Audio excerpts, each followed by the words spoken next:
నమస్తే అండి. నేను మీ బుల్లా వెంకట్రావుని. ఎప్పటికప్పుడు అన్ఎంప్లాయ్మెంట్ యూత్ వారికి డైలీ ఆ యొక్క లేటెస్ట్ ఇన్ఫర్మేషను తెలియజేస్తూ వారికి ఉద్యోగ విషయాలలో తోడుగా ఉంటానని తెలియజేస్తున్నాం. అదేవిధంగా తెలియజేస్తూ వస్తున్నాం. అయితే కొంతమంది తెలియనటువంటి వారు ఏమంటున్నారంటే ఇవి జాబ్స్ అన్నటువంటివి నిజంగా నోటిఫికేషన్ రిలీజ్ చేస్తారంటున్నారు. వాస్తవంగా నేను గవర్నమెంట్ వారి నుండి వచ్చినటువంటి డేటా తీసుకొని మాత్రమే అన్ఎంప్లాయ్మెంట్ యూత్ వారికి ఈ యొక్క విషయాలను చేరవేస్తున్నాను. మరి వేరే విధమైనటువంటివి కాదు. ఎందుకంటే కొన్ని ఫేక్ ఆ యొక్క వీడియోలు పెడతాం వల్ల కొంతమంది నమ్మలేకపోతున్నారు. అలాంటి వీడియోలు మరి ఎవరన్నా చేస్తున్నట్లయితే అలా చేయవద్దు. ఉన్న వాస్తవాన్ని మాత్రమే మనం యూట్యూబ్లో చేరవేయగలిగితే ఆ యొక్క అన్ఎంప్లాయ్మెంట్ యూత్ వారికి కానీ సమాజానికి కానీ చూసేటువంటి వారికి కానీ ఉపయోగకరంగా ఉండేలాగా మన యొక్క వంతుగా ఈ యొక్క కార్యక్రమాలు చేసేటువంటి వారు అలా చేస్తే బాగుంటుందని నా యొక్క ఒపీనియన్. ఎందుకంటే చాలామంది మరి కొన్ని లక్షల మంది అన్ఎంప్లాయ్మెంట్ యూత్ వారు ఈ యొక్క కొన్ని ఫేక్ వీడియోల వల్ల వాళ్ళు నమ్మలేకపోతున్నారు.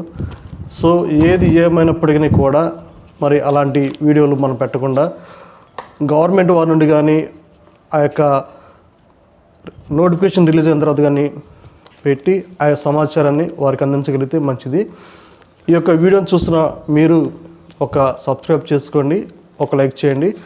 మరి ముఖ్యంగా ఈ సమాచారాన్ని అన్ఎంప్లాయ్మెంట్ యూత్ వారికి చేరవేస్తారని నేను తెలియజేస్తున్నాను. ఇప్పుడు మనం చూసినట్లయితే కంటెంట్లోనికి మనం ప్రవేశించుకున్నట్లయితే ఏపీపీఎస్సీ వారి నుండి 2025 సంవత్సరంకు నోటిఫికేషన్ రిలీజ్ చేయడం జరిగింది. ఆంధ్రప్రదేశ్ పబ్లిక్ సర్వీస్ కమిషనర్ వారి నుండి మరి అసిస్టెంట్ ఇంజనీరింగ్ పోస్టులకు భర్తీ చేయడానికి నోటిఫికేషన్ అన్నటువంటిది రిలీజ్ చేయడం జరిగింది.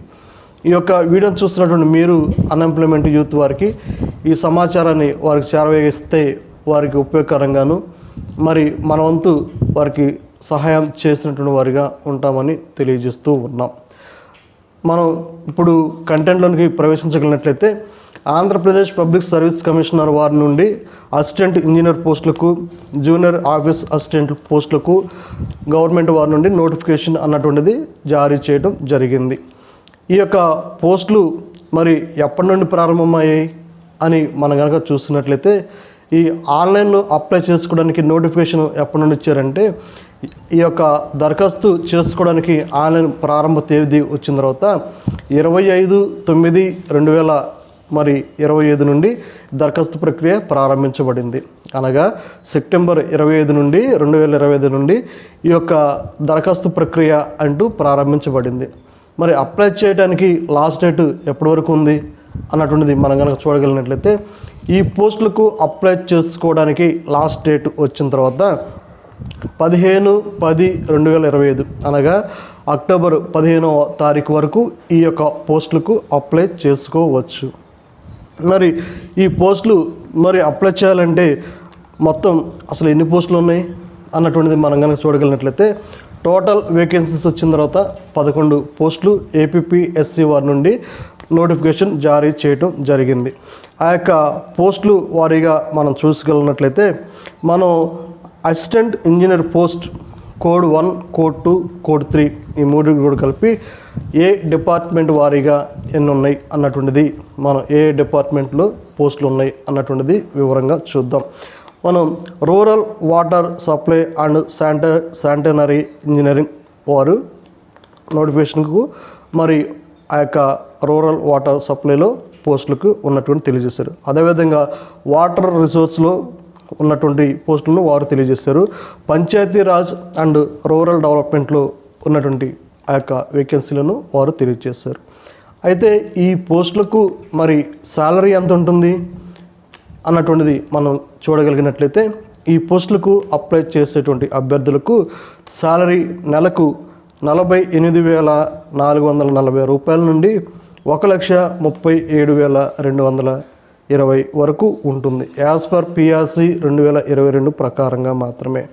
మరి పోస్టులకు అప్లై చేసుకోవాలంటే అభ్యర్థులు వయసు ఎంత కలిగి ఉండాలి?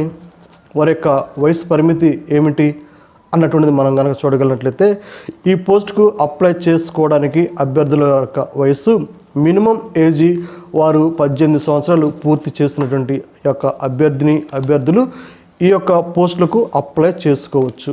మ్యాక్సిమం ఏజీ ఎంతవరకు ఉంటుంది ఈ పోస్టులకు అప్లై చేసుకోవడానికి అని మనం కనుక చూడగలిగినట్లయితే మ్యాక్సిమం ఏజీ 42 సంవత్సరాల వరకు ఉంటుంది యాజ్ ఆఫ్ 1/7/2025 సంవత్సరం నాటికి. మరి యొక్క ఏజ్ విషయంలో మరి యాజ్ పర్ గవర్నమెంట్ వారి యొక్క నామ్స్ ప్రకారంగా ఏజ్ రిలేజేషన్స్లో కొంత సడలింపు అంటూ ఉంటుంది. ఆ యొక్క ఏజ్ సడలింపు విషయంలో ఎస్సీ, ఎస్టీ, బీసీ, ఈడబ్ల్యూ వారికి వయసు సడలింపు 5 సంవత్సరాల వరకు ఉంటుంది. అదేవిధంగా పీబీడి పర్సన్స్ వారికి విత్ బెంచ్ మార్క్ డిజేబుల్ వారికి 10 సంవత్సరాల వయసు సడలింపు అంటూ ఉంటుంది. మరి ఈ యొక్క పోస్టులకు అప్లై చేయడానికి అభ్యర్థులు మరి క్వాలిఫికేషన్స్ ఏమి కలిగి ఉండాలి అన్నట్లు మనం చూసినట్లయితే ఈ పోస్టులకు అప్లై చేసేటువంటి అభ్యర్థులు మరి డిప్లొమా మరి బీఈ, బీటెక్ చేసినటువంటి అభ్యర్థులు ఈ యొక్క పోస్టులకు అప్లై చేసుకోవచ్చు. మరి ఈ యొక్క junior officer assistant post group 4 ఈ యొక్క గ్రూప్ 4లో ఒక వేకెన్సీ ఉంది. ఆ యొక్క డిపార్ట్మెంట్ వారీగా మనం చూసినట్లయితే మరి director general of persons and యొక్క సర్వీసులో ఒక పోస్ట్ ఖాళీ ఉంది. ఈ పోస్టుకు మరి శాలరీ ఎంత ఇస్తారు అన్నటువంటి మనం కనుక చూడగలిగినట్లయితే ఈ పోస్టుకు ప్రారంభ వేతనం 25,220 రూపాయల నుండి 80,910 రూపాయల వరకు ఉంటుంది. మరి ఈ యొక్క జూనియర్ ఆఫీసర్ అసిస్టెంట్ గ్రూప్ 4 పోస్ట్కి అప్లై చేసుకోవడానికి వయసు పరిమితి ఏ విధంగా ఉంటుంది, ఎంత వయసు కలిగి ఉండాలి అన్నటువంటిది మనం కనుక చూడగలిగినట్లయితే ఈ పోస్టుకు అప్లై చేసేటువంటి అభ్యర్థులు వారి యొక్క వయసు 18 సంవత్సరాలు నిండినటువంటి వారు ఈ యొక్క పోస్టులకు అప్లై చేసుకోవచ్చు. మరి మ్యాక్సిమం ఏది ఎంతవరకు ఉంటుంది ఏంటి అన్నటువంటిది మనం కనుక చూడగలిగినట్లయితే ఈ పోస్టులకు అప్లై చేసేటువంటి వారి యొక్క మ్యాక్సిమం వయసు మరి 42 సంవత్సరాల వరకు ఉంటుందని తెలియజేస్తారు. యాజ్ ఆఫ్ 1/7/2025 వారు ఇచ్చినటువంటి ప్రకారంగా. మరి ఎగ్జామినేషను మరి క్వాలిఫికేషన్ అన్నటువంటిది ఈ పోస్టుకి ఏమి కావాలంటే మరి అసిస్టెంట్ ఇంజనీర్ వారికి diploma, degree in civil, mechanical engineer చేసినటువంటి అభ్యర్థులు ఈ పోస్టులకు అప్లై చేసుకోవచ్చు. ఇది గవర్నమెంట్ వారి నుండి వచ్చినటువంటి నోటిఫికేషన్ కనుక ఈ యొక్క నోటిఫికేషన్ను సద్వినియోగం చేసుకున్నట్లయితే మరి పిన్న వయసులోనే జాబ్ సంపాదించినటువంటి వారిగా ఉంటారు. మీ యొక్క భావితర జీవితాలు బంగారు బాటలు వేసుకున్నటువంటి వారిగా ఉంటారు. అదేవిధంగా పెద్దవారికి తల్లిదండ్రులైనటువంటి వారికి ఆదర్శంగా ఉంటారు. మరి ఫర్ జూనియర్ అసిస్టెంట్ మరి ఆ యొక్క పోస్టులకు అప్లై చేయడానికి మరి క్వాలిఫికేషన్స్ ఏం కావాలి అని మనం చూసినట్లయితే జూనియర్ ఆఫీసర్ అసిస్టెంట్ పోస్ట్కు అప్లై చేసుకున్నటువంటి వారు మరి bachelor degree from a recognised university degree చేసినటువంటి వారు ఈ యొక్క పోస్టులకు అప్లై చేసుకోవచ్చు.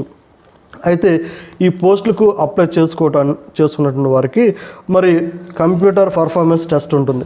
సిపిటి టెస్ట్ అన్నటువంటిది mandatory for the both post. ఈ యొక్క మరి జూనియర్ అసిస్టెంట్ ఆఫీసర్స్కి మరి ఎగ్జిక్యూటివ్ మరి అసిస్టెంట్ ఇంజనీర్ వారికి ఈ యొక్క 2 పోస్టులకు కూడా సిపిటి టెస్ట్ అంటూ కండక్ట్ చేయడం జరుగుతుంది.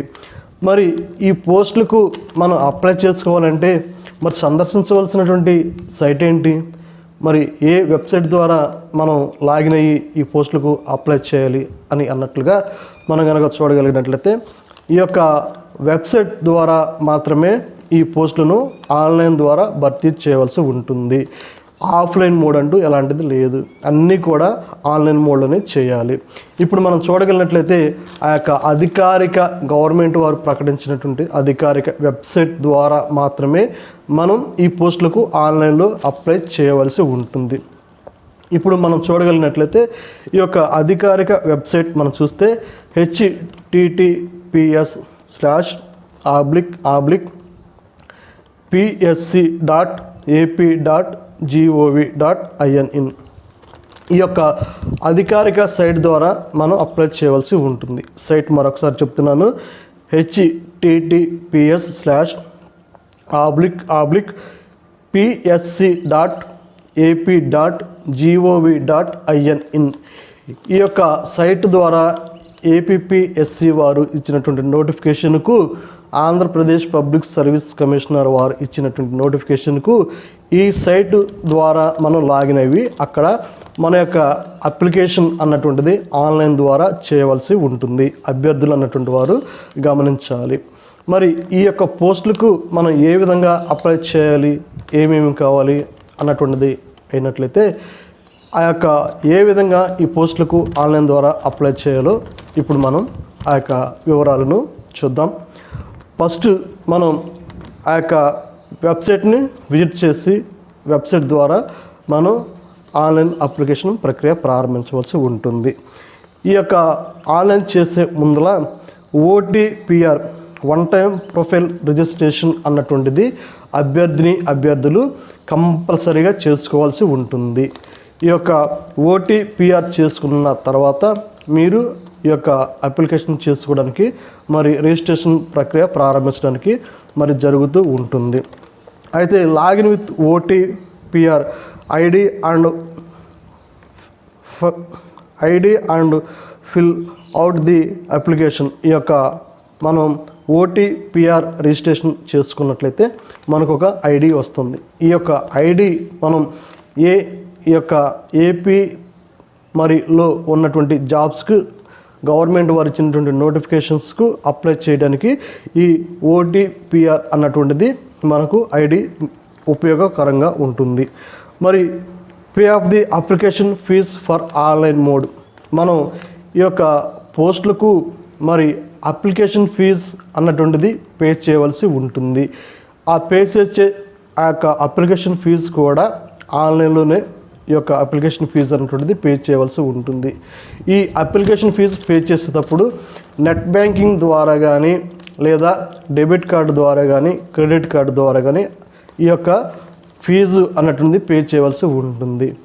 ఒకవేళ ఇవి కూడా లేనటువంటి అభ్యర్థులు వారి యొక్క గ్రామాలలో ఉన్నటువంటి బ్యాంకులకు వెళ్ళి వారు అక్కడ ఈ యొక్క అప్లికేషన్ ఫీజు చెల్లించవచ్చు. మరి అదేవిధంగా ఇవి చెల్లించిన తర్వాత submit for the and keep of printout. ఈ యొక్క OTPR ఫిల్ చేసుకున్న తర్వాత మీరు దీనిని ఒక ప్రింట్ తీసుకొని మీ దగ్గర పెట్టుకున్నట్లయితే మంచిది. మనం చూసినట్లయితే మరి ఈ పోస్టులకు అప్లికేషన్ అంటున్నారు కదా, అప్లికేషన్ ఫీజు అంటున్నారు కదా, ఈ ఫీజు ఎంత ఉంటుంది, అసలు ఈ ఫీజు ఎంత కట్టాలి అన్నటువంటి డీటెయిల్స్ మనం కనుక చూడగలిగినట్లయితే ఈ యొక్క అప్లికేషన్ ఫీజు వచ్చిన తర్వాత ప్రాసెసింగ్ ఫీజు వచ్చిన తర్వాత 250 రూపాయలుగా మరి ప్రకటించడం జరిగింది. అదేవిధంగా ఎగ్జామినేషన్ ఫీజు మరి పే చేయాల్సి ఉంటుంది. ఈ ఎగ్జామినేషన్ ఫీజు కూడా 80 రూపాయలుగా పరిగణించడం జరిగింది. మరి ఈ యొక్క ప్రాసెసింగ్ ఫీజు 250 రూపాయలు, మరి ఎగ్జామినేషన్ ఫీజు 80 రూపాయలు పే చేయవలసి ఉంటుంది. అయితే ఈ ఫీజు పే చేస్తున్నటువంటి వారికి మరి exemption SC, ST, BC, PBD ex serviceman వారికి ఈ యొక్క ఫీజులో అన్నటువంటిది ఎగ్జంప్షన్ అన్నటువంటిది ఉంటుంది. ఈ యొక్క ఫీజులో వారికి ఎగ్జంప్షన్ ఉంటుంది.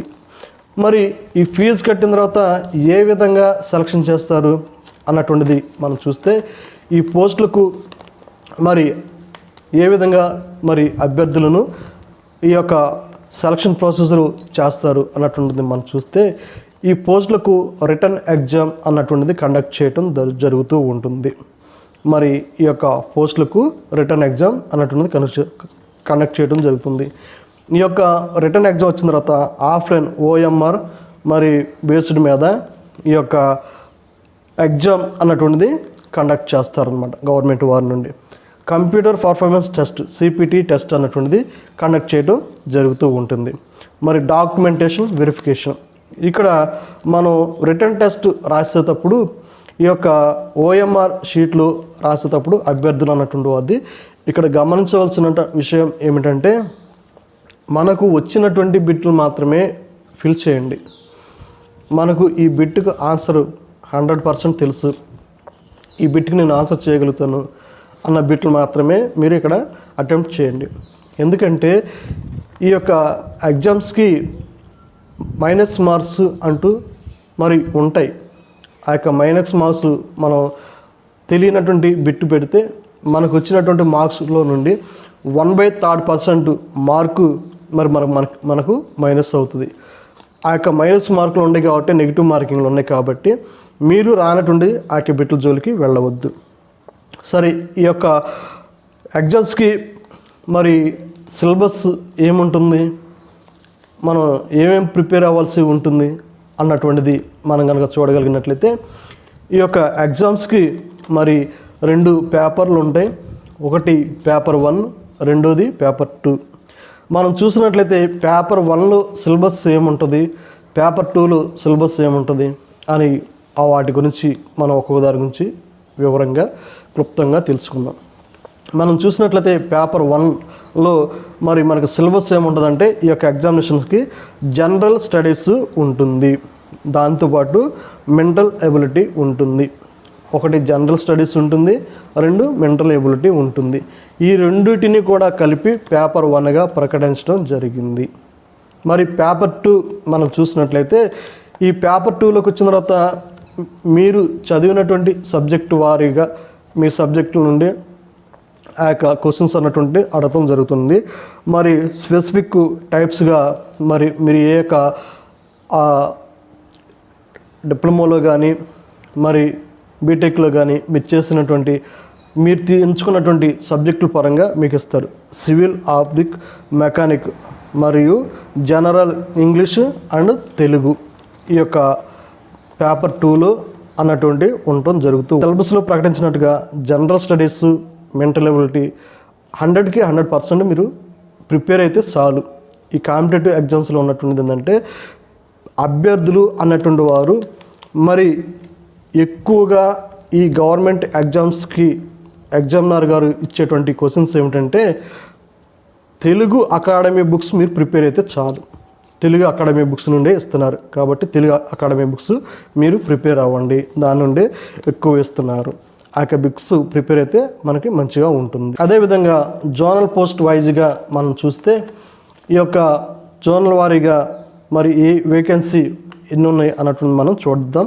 పోస్ట్ కూడా ఒకటి మరి నేమ్ ఆఫ్ ద డిపార్ట్మెంట్ యొక్క మనం చూస్తే, assistant engineer civil in AP rural water supply and sanitary engineering వారికి జోనల్ 1లో ఒక పోస్ట్ ఉంది, జోనల్ మరి 3లో 2 పోస్టులు ఉన్నాయి, జోనల్ 4లో ఒక పోస్ట్ ఉన్నాయి. టోటల్గా 4 పోస్టులు వేకెన్సీ ఉన్నాయి. మరి పోస్ట్ కోడ్ 02 ప్రకారంగా చూస్తే, assistant engineering civil in AP water resource subordinate service వారి దాంట్లో జోనల్ 1 దాంట్లో ఒక పోస్ట్ ఉంది, జోనల్ 2 దాంట్లో ఒక పోస్ట్ ఉంది, జోనల్ 3 దాంట్లో 2 పోస్టులు ఉన్నాయి, జోనల్ 4 దాంట్లో ఒక పోస్ట్ ఉన్నాయి. టోటల్గా 5 పోస్టులు ఉన్నాయి. మరి పోస్ట్ కోడ్ 3 ప్రకారంగా మనం చూస్తే, అసిస్టెంట్ ఇంజనీరింగ్ సివిల్ మరి మెకానికల్ ఇన్ ఏపీ మరి మనం చూసినట్లయితే సివిల్ కానీ మెకానికల్ కానీ ఏపీ అసిస్టెంట్ ఇంజనీరింగ్ సివిల్ కానీ మెకానికల్ కానీ చదివినటువంటి వారు in AP Panchayati Raj and rural development మరి సబ్ సర్వీస్లో జోన్ 1లో 2 పోస్టులు ఉన్నాయి. టోటల్గా 2 పోస్టులు ఉన్నాయి. మనం చూడగలిగినట్లయితే జోన్ 1 కేటగిరీలో మొత్తంగా 4 పోస్టులు ఉన్నాయి, జోన్ 2 కేటగిరీలో 1 పోస్ట్ ఉంది, జోన్ 3 కేటగిరీలో 4 పోస్టులు ఉన్నాయి, జోన్ 4 కేటగిరీలో 2 పోస్టులు ఉన్నాయి. టోటల్గా ఇక్కడ ప్రకటించబడినటువంటి పోస్టులు 11 పోస్టులు మరి అసిస్టెంట్ ఇంజనీరింగ్కి ఇచ్చారు. మరి మనం చూసినట్లయితే ఇక్కడ జూనియర్ ఆఫీసర్ పోస్టు 1 ఉంది. మనం చూసినట్లయితే మరి ప్రొసీజర్ ఆఫ్ మరి సెలక్షన్ ఏ విధంగా ఉంటుంది, ఈ యొక్క పోస్టులకు మరి ఎంత % వస్తే ఏ విధంగా సెలెక్ట్ చేస్తారు అన్నట్టు మనం చూస్తే, ఈ పోస్టులకు మరి ఆ యొక్క కట్ ఆఫ్ మార్క్స్ ఎంతగా ఉంటుంది అని ఈ యొక్క విషయానికి అభ్యర్థులు ఉన్నారు. మరి గవర్నమెంట్ వారు ప్రకటించబడినటువంటి రీతిగా కట్ ఆఫ్ మార్క్స్ అన్నటువంటిది మరి ప్రొసీజర్ ఆఫ్ సెలక్షన్ అన్నటువంటిది తెలియచేయడం జరిగింది. అది మనం చూసినట్లయితే మరి ఓపెన్ మరి కాంపిటేటివ్ వారికి, ఓసీ వారికి, ex service men and EW వారికి 40% వస్తే వారు మరి సెలక్షన్ అవుతారు. అదేవిధంగా బ్యాక్వర్డ్ క్లాసెస్ వారికి 35 మార్క్స్ 35% వస్తే వారు పాస్ అవుతారు. అదేవిధంగా ఎస్సీ ఎస్టీ మరి పీబీడబ్ల్యూ వారికి 30% వస్తే వారు పాస్ అవుతారు. మరి ఈ యొక్క పర్సంటేజ్లు మీరు కనుక సంపాదించుకున్నట్లయితే మీరు జాబ్కు అర్హులుగా ప్రకటించబడతారని తెలియజేస్తున్నాం. ఈ వీడియో చూసినటువంటి మీరు అన్ఎంప్లాయ్మెంట్ యూత్ వారికి సమాచారం తెలియచేయండి, అభ్యర్థులకు తెలియచేయండి. వారు మరి జనరల్ స్టడీస్ మరి ఆ యొక్క మెంటల్ ఎబిలిటీ ఈ యొక్క సబ్జెక్టులు కనుక మీరు ప్రిపేర్ అయినట్లయితే వీటి నుండే ఎక్కువ స్కోర్ చేసుకోవచ్చు. పేపర్ 1 పేపర్ 2 2 పేపర్లు ఉన్నాయి కాబట్టి పాస్ అవ్వడానికి అవకాశం ఉంటుంది. ఈ వీడియోని చూసిన మీరు ఒక సబ్స్క్రైబ్ చేయండి, ఒక లైక్ చేయండి. మరి ముఖ్యంగా ఈ ఛానల్ని మోనిటైజేషన్ చేస్తే మరిన్ని లేటెస్ట్ అప్డేట్ వీడియోలతో అన్ఎంప్లాయ్మెంట్ వారికి తెలియజేస్తానని ఆశిస్తున్నాను. థ్యాంక్స్.